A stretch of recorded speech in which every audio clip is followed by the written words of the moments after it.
নমস্কার বন্ধুরা, welcome to traders diary and trading commentary. আজ 4 জুন।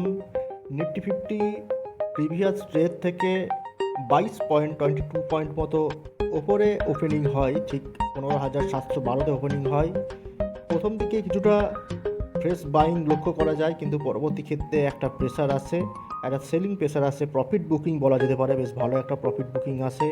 এবং এই যে ভোলাটাইলিটিটা বেশ ভালো একটা ভোলাটাইল একটা মোমেন্টাম দেয়। তারপর থেকে আজকে যেটা এই কিছুদিন ধরে দেখা গেছে যে মার্কেটের প্রথম অংশটা হয়তো উপর দিকে মুভ করেছে, তারপরে নিচে নেমে এসছে। কিন্তু আজকে মার্কেটটা আরও একটা সুইং করেছে, একটা সুইং বেশি করেছে। মানে যেটা হচ্ছিল যে একটাই সুইং হচ্ছিল, এখানে দেখুন এখানে একটা সুইং, তারপর কিন্তু আরও একটা সুইং, আরও এক্সট্রা দুটো সুইং করেছে। এবং তাই মার্কেটটা যে অনুপাতে কারেকশন করার সময় যে অনুপাতে অনেকটা বেশি ভেঙে চলে আসে, সেই জায়গায় কিন্তু সেটা হয়নি। কারেকশন করেছে, তারপর একটা রিট্রেসমেন্টও করেছে, একটা সুন্দর পুলব্যাকও করেছে। দ্বিতীয়বার আবার কারেকশন করেছে, আরেকটু নিচে নেমে এসেছে, কিন্তু সেখান থেকে আবারও কিন্তু একটা পুলব্যাক হয়েছে, এবং পুলব্যাকটা ভালো পুলব্যাক হয়েছে। এবং অবশেষে প্রিভিয়াস ডে থেকে মাত্র 20 পয়েন্ট নিচে এসে ক্লোজিং দিয়েছে। This is not crash or correction, এটাকে বলা ভালো একটা প্রফিট বুকিং। প্রথম সপ্তাহের শেষ দিন ছিল, প্রথম সপ্তাহের শেষ দিন জুন মাসের, এবং একটা প্রফিট বুকিং লক্ষ্য করা গেল। এবং এই জায়গায় নিফটি 50 যখন 15,700 ছুঁয়ে আসবে, তখন একটা প্রফিট বুকিং আসবে, এটাই স্বাভাবিক ব্যাপার। অনেকেই, আপনারাও হয়তো যারা ভিডিও দেখছেন, অনেকেই হয়তো স্টক থেকে প্রফিট বুকিং করেছেন।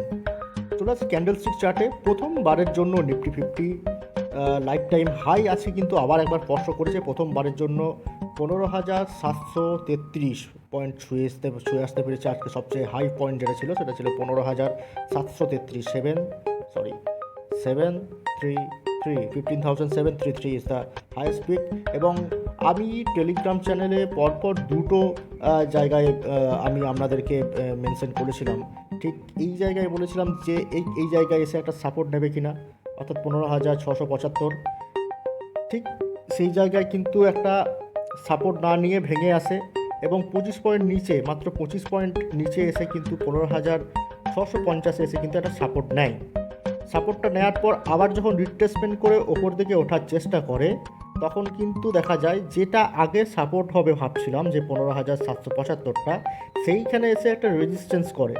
রেজিস্ট্যান্সটা আবার রিট্রেসমেন্ট করে দ্বিতীয়বার ব্রেক করে আবার 25 পয়েন্টের একটা গ্যাপ একটা তৈরি করে। এবং আজকের মার্কেটের এইটাই কিন্তু সবচেয়ে ভালো বৈশিষ্ট্য ছিল। 25 পয়েন্ট করে যদি মার্কেটটাকে ভাগ করে নেন, তাহলে দেখতে পারবেন 15,625-এ যেমন ঠিক প্রথম সাপোর্টটা পেয়েছিল 15,700-তে, সেটা ভাগ করে, সেটা ব্রেক করে নিচে নেমে এসছে 15,675। আরও 25 পয়েন্ট নিচে এসে সুন্দর একটা সাপোর্ট পেয়েছে 15,000, এই জায়গাতে 15,650-এ। তারপর আবার 15,675 রেজিস্ট্যান্স হয়েছে, সেই রেজিস্ট্যান্সটাকে দ্বিতীয়বার চেষ্টায় ব্রেক করে 15,700 ছুঁয়ে এসছে। তারপর আবার ব্রেক করে পরপর দুটো 25 পয়েন্ট ভেঙে 15,625 এসে সাপোর্ট নিয়েছে। তারপর আবার রিট্রেস করার পর 15,670-75 এসে কিন্তু শেষ করেছে। একদম এক্স্যাক্টলি 25 পয়েন্টের, মানে যদি ভাগ করেন 1 2 3 4 চারটে 25 পয়েন্টে যদি ভাগ করেন আজকের মার্কেটটাকে, তাহলে পুরোপুরি সাপোর্ট কোথায় নিচ্ছিল এবং রেজিস্ট্যান্স কোথায় নিচ্ছিল সেটা পুরোপুরি ব্যাখ্যা পেয়ে যাবেন। এবং এইভাবেই কিন্তু মার্কেটটাকে স্টাডি করতে হয়। নিফটি 50-তে কী হচ্ছে শুধু একটা ছবির মতো ক্যান্ডেলস্টিক চার্টটাকে দেখে নিলাম তা হয় না। একটা সাপোর্ট রেজিস্ট্যান্স কোন জায়গায় কীভাবে নিচ্ছে এবং মার্কেটটা চলাকালীন এটা দেখতে পেলে সবচেয়ে ভালো হয়। আমি টেলিগ্রাম চ্যানেলে কখন আপডেট দিয়েছি সেটা আপনাদেরকে বলে দিই। ঠিক দেখুন 1:36 যদি টেলিগ্রামটা লক্ষ্য করেন, তাহলে ছবিটা লক্ষ্য করে দেখতে পাবেন। ঠিক দেখুন আমি একটা লাইন টেনেছি এবং দেখিয়েছিলাম দুটো সাপোর্টের জায়গা দেখিয়েছিলাম যে 15,650-এ কিন্তু সাপোর্টটা আবার নেওয়ার চেষ্টা করছে, এবং এখান থেকে আবার হয় ওপর দিকে উঠে যাবে, না হলে আবার নিচের দিকে নেমে এলে 25 পয়েন্টের, এবং আমি এটা লিখে দিয়েছিলাম যে একটা 25 পয়েন্টের সাপোর্টের ওদিকে একটা সাপোর্টের জায়গায় তৈরি করছে। এবং এই স্টাডিগুলো যদি মার্কেট চলাকালীন করতে পারেন, তাহলে সেক্ষেত্রে কিন্তু স্টকের ক্ষেত্রে এক্সিট বা এন্ট্রি এই দুটোই কিন্তু খুব ভালো মতো বুঝতে পারবেন যে কীভাবে এক্সিট বা এন্ট্রি নিতে হবে, বা ইন্টারডের ক্ষেত্রেও কীভাবে ট্রেডিংটা করতে হবে, কোথায় সাপোর্ট কোথায় রেজিস্ট্যান্স, পরের রেজিস্ট্যান্সটা কোথায় হতে পারে। যখন দেখছেন যে আজকে 25 পয়েন্টের সাপোর্ট রেজিস্ট্যান্সটা নিচ্ছে, খুব ভালো ওয়ার্ক করছে, কাজ করছে। প্রতিদিনই কিন্তু যে 25 পয়েন্টের সাপোর্ট রেজিস্ট্যান্স কাজ করবে তা নয়, কিন্তু আজকে কাজ করেছে। এটা যখন স্টাডির মধ্যে আমরা চলে এলো, তখন কিন্তু আমরা ইন্টারডেটা করতে সুবিধা হবে। ক্যান্ডেলস্টিক চার্টে, ওয়ান ডে ক্যান্ডেলস্টিক চার্টে দেখতে পাবো, সেটাই যেটা দেখালাম যে 15,733-এর কাছাকাছি আজকে হাইস্ট পয়েন্ট হবে, এবং আজকের ক্যান্ডেলটা আরও কিন্তু আগের প্রিভিয়াস ক্যান্ডেল থেকে একটা উপরে। এবং আমি কালকের আলোচনার সময় বলেছিলাম যে গ্যাপটা কিন্তু ফিল আপ হওয়ার একটা চান্স থেকেই যাবে। গ্যাপটা ফিল আপ হলেও 15,000 ঠিক এই জায়গায় একটা সাপোর্টের জায়গা থেকে যাবে এই মুহূর্তে। বাকি ইন্ডাস্ট্রিজগুলো যদি দেখেন, নিফটি ব্যাংক নিফটি আজকে প্রায় একদম পুরোপুরি 1% কারেকশন করেছে। যদিও এই নিফটি এবং ব্যাংক নিফটি এই দুটো ছাড়া যদি দেখেন, বাকি ইন্ডাস্ট্রিজগুলো যদি লক্ষ্য করেন, ইভেন নিফটি নেক্সট 50 অর্থাৎ লার্জ ক্যাপের সেকেন্ড ইন্ডাস্ট্রিজ, সেটাও কিন্তু 0.46% পজিটিভ মোমেন্টাম দিয়েছে। নিফটি মিড ক্যাপ 0.72% মুভমেন্ট দিয়েছে। তাই মার্কেটটা কিন্তু পুরোপুরিভাবে ভেঙে পড়েনি, মার্কেটটা ধরে থেকেছে। ইভেন নিফটি স্মল ক্যাপ 0.37% কিন্তু মোমেন্টাম দিয়েছে, খুব বড় না হলেও অল্প কিছু মোমেন্টাম, অর্থাৎ মার্কেটটাকে অ্যাটলিস্ট পজিটিভে ধরে রাখতে পেরেছে আজকে নিফটি 50টাকে বাদ দিয়ে বাকি ইন্ডাস্ট্রিজগুলো। বিএসসির ক্ষেত্রেও চাই, বিএসসি সেন্সেক্সটা একমাত্র 0.25% কারেকশন করেছে বা প্রফিট বুকিং হয়েছে বলা যেতে পারে। বাকি মিড ক্যাপ এবং স্মল ক্যাপ কিন্তু একইভাবে বেশ ভালো পজিশনেই একটা পজিটিভ মোমেন্টাম দিয়েছে। অ্যাডভান্স এবং ডিক্লাইন রেশিও যদি দেখে থাকেন, তাহলে দেখতে পাবেন যে প্রায় 988 স্টক অ্যাডভান্সে এবং 769 স্টক ডিক্লাইন। আজকে মোট 3টে স্টক নিয়ে আলোচনা করব। তার মধ্যে প্রথম স্টক হচ্ছে টাটা কনজিউমার। দেখুন, বলিঞ্জার ব্যান্ডটা লক্ষ্য করুন।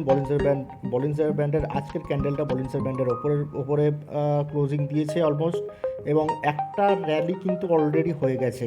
এবং এই র্যালিটা যারা মিস করেছেন তাদের কিছু বলার নেই, কারণ এই র্যালিটার আপডেট আমি আগেই দিয়েছিলাম।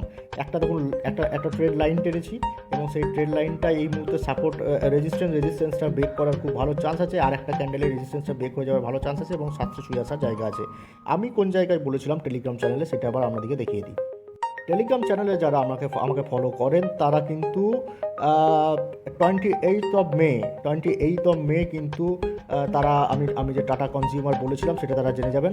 দেখুন, সেই দিনও একটা রেজিস্ট্যান্স পয়েন্ট দিয়েছিলাম যে এই রেজিস্ট্যান্সটা ব্রেক করা। দেখুন, সোজা ট্রেন্ড লাইনটা একটু সোজা বলে যেন রেজিস্ট্যান্স নয় এটা ভাবলে হবে না। কতগুলো ক্যান্ডেলকে টাচ করছে দেখুন, 1 2 3 4 5 6, এতগুলো ক্যান্ডেলকে টাচ করে যাচ্ছে একটা ট্রেন্ড লাইন। অতএব এটা বেশ ভালো একটা রেজিস্ট্যান্স অবশ্যই। এবং আমি যখন এটা দিয়েছিলাম তখন দাম ছিল মোটামুটি 650 বা 653 ধারে পাশে। তখন আমি বলেছিলাম যে টাটা কনজিউমারকে নজরে রাখুন বা টাটা কনজিউমারকে রিড করুন, এবং সেই জায়গায় যদি রেজিস্ট্যান্সটা ঠিকভাবে রিড করতেন তাহলে অবশ্যই পজিশন একটা তৈরি করতে পারতেন।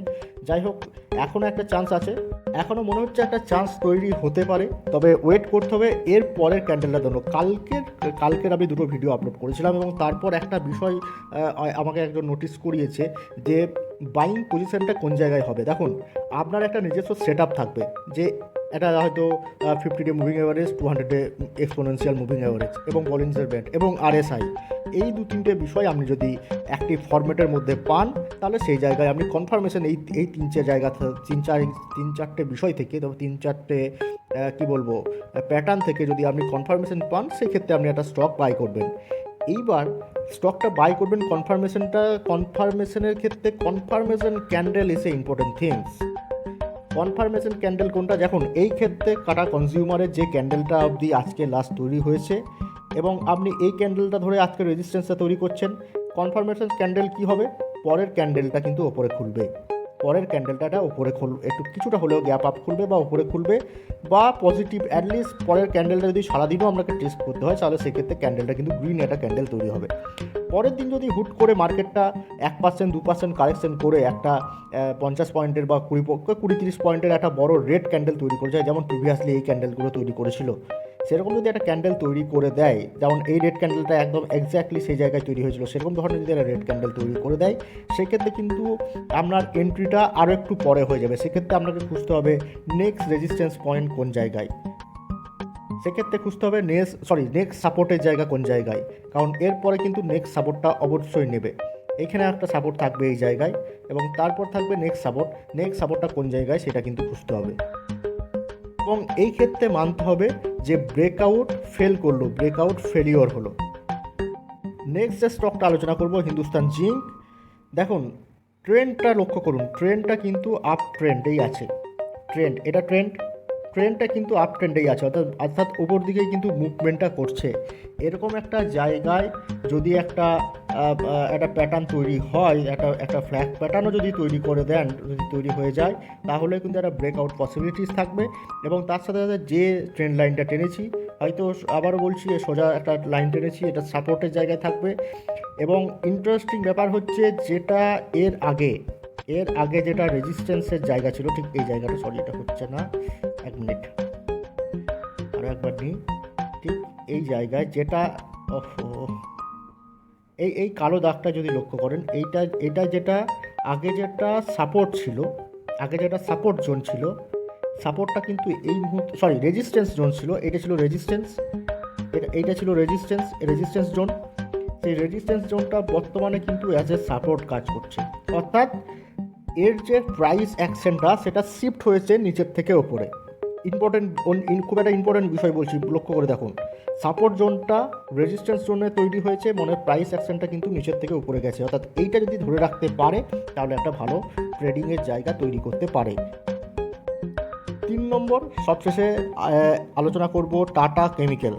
দেখুন 1 2 3 4 চারটে সাপোর্ট জোন তৈরি করেছি, ঠিক একইভাবে মুভমেন্টামটা, যদিও একটা কথা মাথায় রাখতে হবে এই ক্ষেত্রে, হাইগুলো দেখুন হায়ার লো তৈরি করেছে, কিন্তু এইটাই একমাত্র বিষয় হতে পারে এই স্টকটার ক্ষেত্রে। খুব বড় ট্রেডিং হবে না, খুব বড় টার্গেট দিলে হবে না, কিন্তু ছোট টার্গেটের ক্ষেত্রে 744-45 আজকে একটা জায়গায় ছিল, সেই জায়গাটা ক্রস করেছে। পরের ক্যান্ডেল যদি পজিটিভ তৈরি হয়, বলিঞ্জার ব্যান্ডের ওপরে রয়েছে এই মুহূর্তে। এবং ইম্পর্টেন্টলি 50 ডে যে মুভিং অ্যাভারেজ, সেই মুভিং অ্যাভারেজে সাপোর্টটা নিয়ে কিন্তু উঠছে, 50 ডে মুভিং অ্যাভারেজে সাপোর্টটা নিয়ে কিন্তু পরপর দুটো গ্রিন ক্যান্ডেল তৈরি করেছে। আরও ভালো বাইং জোন ছিল অবশ্যই এটা, যে জায়গায় কনসলিডেট পিরিয়ডটা চলছিল, এটাই ছিল অ্যাকচুয়ালি আরও ভালো বাইং জোন। কিন্তু এই মুহূর্তে যেহেতু এখনও একটা জায়গায় আছে এবং নেক্সট যে হাইগুলো আছে সেই হাইগুলোর খুব কাছাকাছি আছে, তাই একটা ট্রেডিং তৈরি হতেই পারে। সাপোর্ট জোন অবশ্যই দেখতে হবে, এইখান থেকে সাপোর্টটা রেজিস্ট্যান্স, এই রেজিস্ট্যান্সটাকে পার করতে পারে কি না এই রেজিস্ট্যান্সেই বাধাপ্রাপ্ত হয়ে আবার নিচের দিকে নেমে আসে। যদি নিচের দিকে নেমে আসে, ধরুন এই স্টকটা এইবারও নিচে রেজিস্ট্যান্স জোন থেকে আঘাতপ্রাপ্ত হয়ে বা বাধা পেয়ে নিচের দিকে নেমে আসে, তাহলে কিন্তু এই স্টকটাতে আগামী 1 মাস কোনো ট্রেডিং পসিবিলিটিস তৈরি হবে না। কারণ বলে দিই, পরবর্তী ক্ষেত্রে যদি এই খেলা হয় তাহলে এটা হায়ার লো, এটা হাই, এটা হায়ার লো, এবং এইটা হয়ে যাবে 3 নম্বর হায়ার লো, এবং এর পরে কিন্তু আবারও হায়ার লো তৈরি করবে এবং আরও অনেকটা নিচে হয়ে যাবে এর সাপোর্টের জায়গাটা, এর সাপোর্টটা কিন্তু অনেকটা নিচে হয়ে যাবে। তাই পরের ক্যান্ডেলটা ইম্পর্টেন্ট ক্যান্ডেল, গ্রিন ক্যান্ডেল যদি তৈরি করে, একটা ভালো মোমেন্টাম যদি তৈরি করে, তাহলে একটা ট্রেডিং হতে পারে। ওকে, সবশেষে আজ এফআইআইরা আজকে প্রায় 1499 কোটি টাকা, 1500 কোটি টাকার মতো বাইং করেছে, এবং ডিআইআইরা 1175 কোটি টাকা সেল করেছে। এবং সবচেয়ে ভালো বিষয়, নিফটি 15,700 ছুঁয়ে যাওয়ার পরও ফরেন ইনস্টিটিউশনাল ইনভেস্টাররা বাইং অপরচুনিটি খুঁজছে, এটা সবচেয়ে ইম্পর্টেন্ট বিষয় আজকের মার্কেট থেকে পাওয়া গেল। ওকে, এই মুহূর্তে যখন ভিডিওটা তৈরি করছি তখন এসজিএক্স নিফটি কিন্তু পজিটিভ রান করছে, 36 পয়েন্ট পজিটিভ রান করছে, 15,745 পৌঁছে গেছে, 15,750 ছুঁতে পারে কিনা সেটা একটা দেখার বিষয়।